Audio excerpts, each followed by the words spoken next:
What sort of care did you and your team devote to your opening statement in terms of that particular negotiations?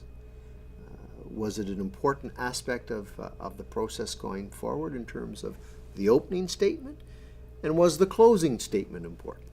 Absolutely, both opening and closing. First of all, in the opening statement, you want to ensure or validate the fact that both sides want to do whatever it is you want to do.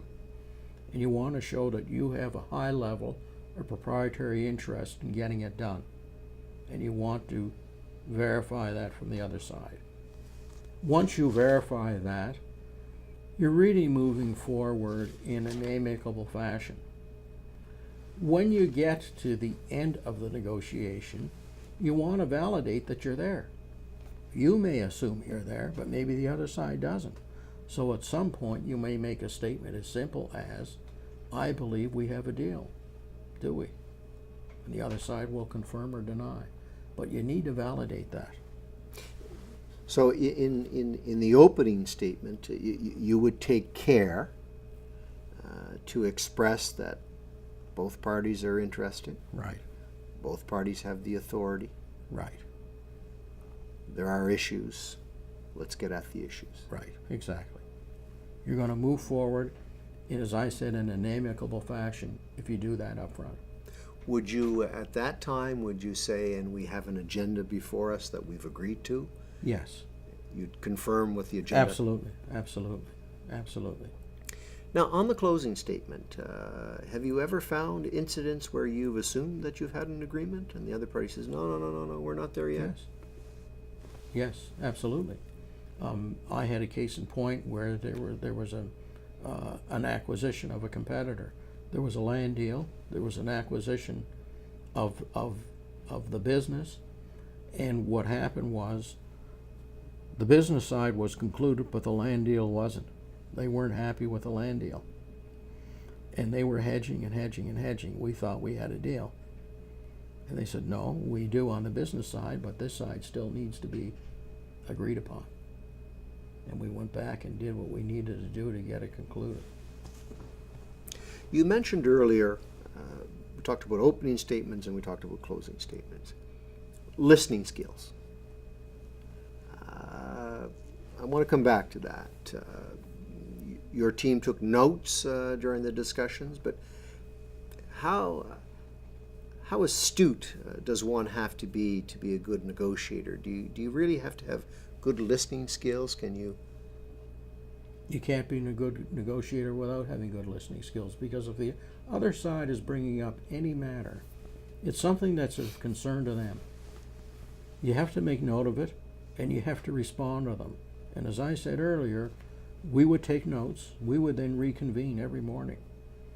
We would review those notes, and we would respond in writing with a response to each of the items that we had to get back to the other side on, which showed sincerity, a sense of urgency, and that we wanted to proceed, and we were being diligent about it.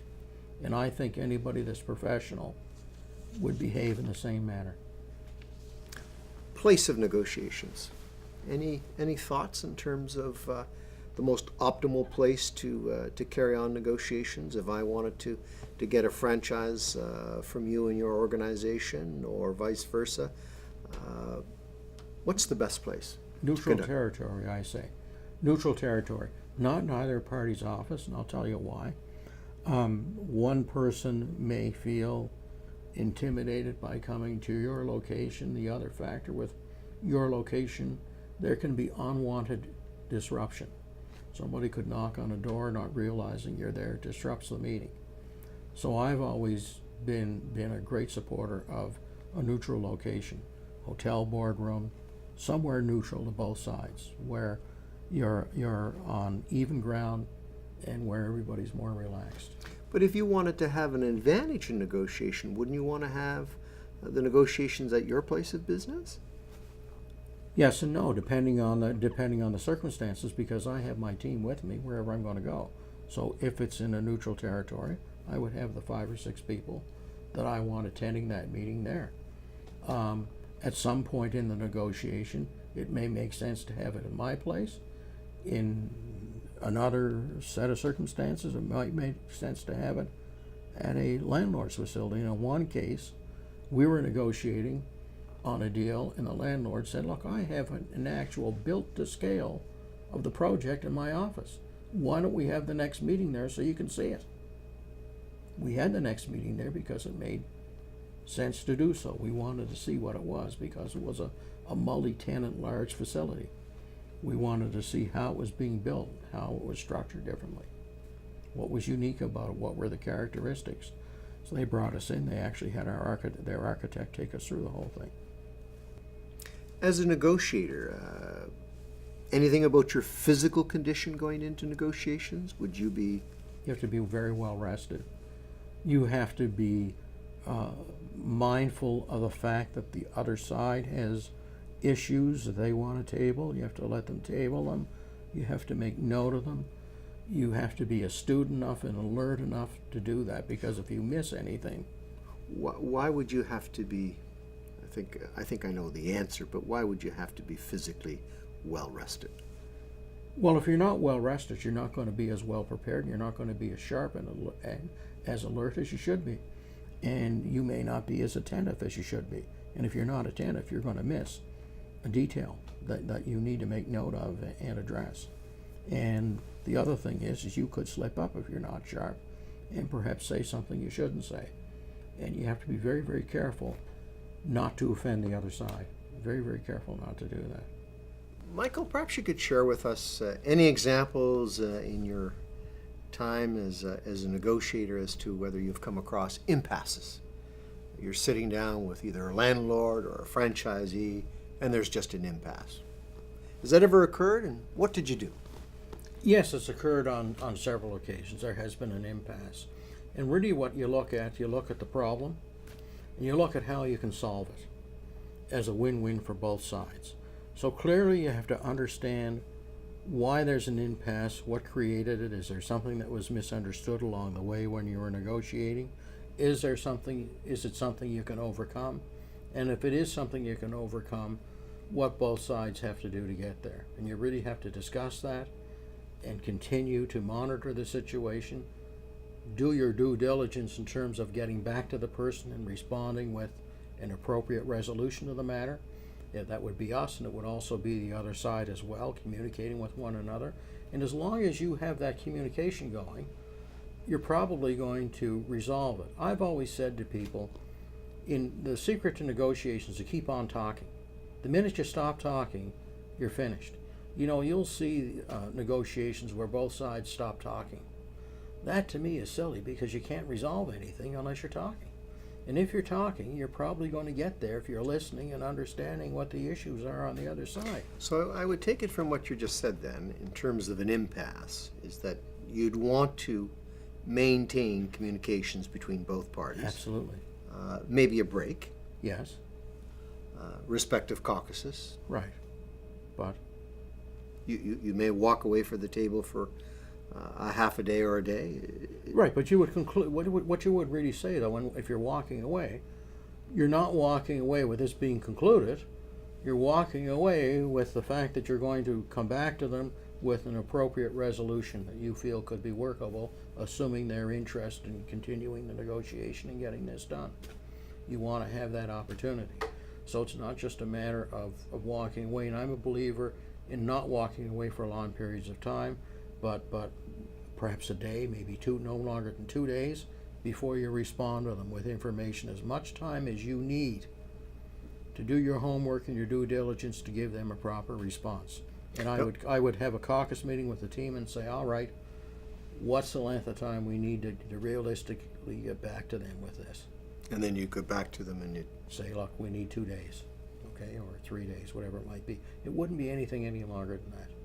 But before you would actually end that negotiations, or that particular day of negotiations, you would come back and say to the other side, look, let's take 2 or 3 days. We'll come back to you with the answers to the questions that you've raised or the problem that we have. Correct. We'll try to provide a solution. Absolutely. And then they try to provide a solution. Exactly. And with And that's worked well for you? it's worked very well for me because you want to establish that both sides still want to do it, and as long as they express interest in doing it, you're going to work towards doing it as well. So you both leave the table knowing you want to do it, and we're going to find a resolution that works for both of us. Have you ever encountered situations at the bargaining table where there was a great deal of silence? Yes. Now, I look at silence a little bit differently than everybody else. Sometimes people need time to think. You spit something out, and they want to noodle it around a bit before they respond. And that's before they respond. And I always look at it that way as opposed to looking at silence as being a negative thing. So you spit something else. Sometimes there's a little huddle in the corner on the other end of the table. They're talking, but they're talking amongst themselves, but not to you. I don't consider that to be a negative at all. Not at all. You have to give people time to reflect, and sometimes I've done it on my side. Somebody has positioned something. I've perhaps sat and thought about it for a few minutes and noodled it around. Do you think you're unique in that sense, that you look at silence as well? It's an opportunity for the other side to reflect and to be thoughtful, as opposed to, oh, this is a bad thing that's happening. I don't think I'm unique. I think there are many people that would see it the way that I do. I think if it's a bad thing, people will actually come out and simply say, look, this just isn't workable. If I'm not hearing a statement that's negative, look, we're far apart, we're miles apart, this just isn't going to work, I don't assume silence to be a negative factor at all. I think it's a very wrong assumption. Everybody has a different way of getting to the end of whatever it is they need to get to, and it might be thinking a bit more. I could say something to you, you might understand it a little quicker than I might understand it. But eventually, if you and I talk, you'll get me to understand your point of view, or vice versa. And as long as you give me time to noodle it around and come back to you with a response, I don't see that as a negative at all. Have you ever encountered deadlocks? Here we are negotiating a particular arrangement, and there's just a deadlock. You want a certain price, the other side said, I can't go above that. A deadlock. What experience have you had with deadlocks? I've had experience with deadlocks, and what I've done is pulled out the information that we have to support our position. At that point, I've thrown it on the table and said, look, here's our backup. Where's yours to support what you're saying? And more often than not, that's helped us conclude in our favor, because usually the other side hasn't had it.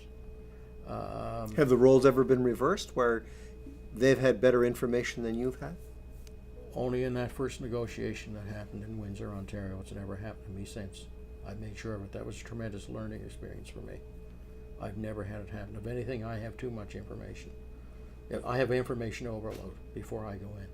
So in a deadlock, you would actually show or demonstrate to the other side the evidence, supporting documents for the conclusion that you've been advocating. Right. And that's worked well for you? It's worked very well for me. Because it's shown sincerity. It's made the organization look credible. We've done our homework. We've done our research. And the other side will get silence because that work has been done by an outside respected source. Not by our internal people commissioned it, but it's done by somebody in the marketplace that we've paid good money to get that information.